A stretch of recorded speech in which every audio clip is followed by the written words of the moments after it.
औरत कितनी बेवकूफ़ होती है। वह सुबह उठी और प्रार्थना करके रसोई में आ गई।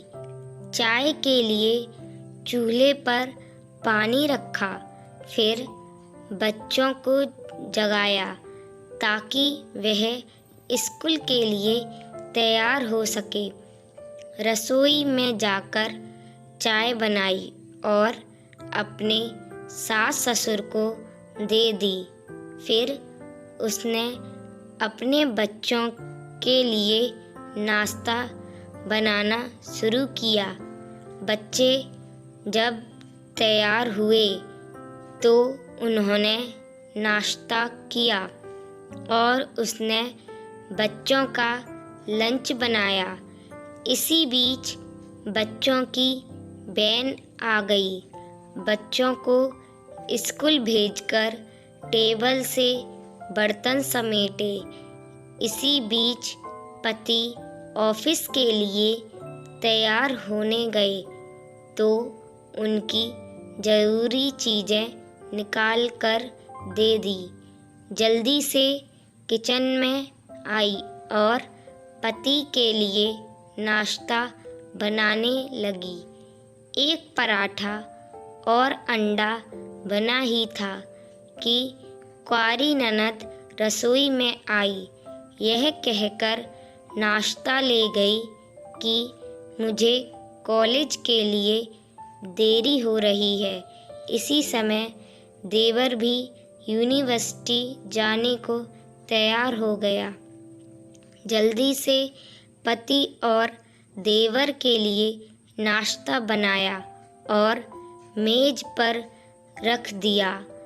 9 बजे पति ऑफिस गया तो उसने आकर टेबल से बर्तन उठाकर सास और ससुर के लिए नाश्ता बनाया।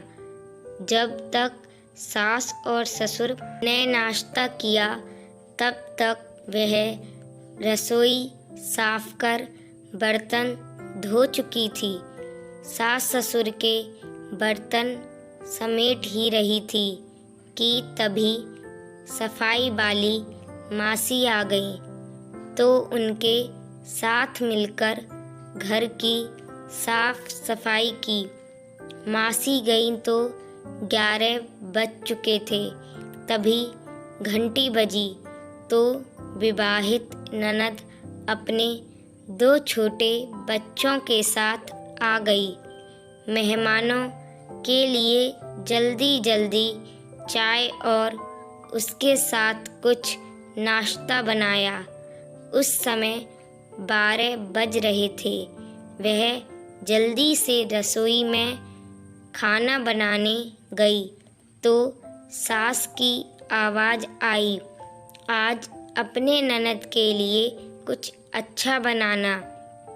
उसने ननद के लिए स्वादिष्ट खाना बनाया और जल्दी जल्दी रोटी बनाने लगी क्योंकि 1 बजे थे और उसके बच्चे आने वाले थे। बच्चे जब स्कूल से आए तो उन्होंने मुंह हाथ धोए, कपड़े बदले और उसने उन्हें खाना खिलाया।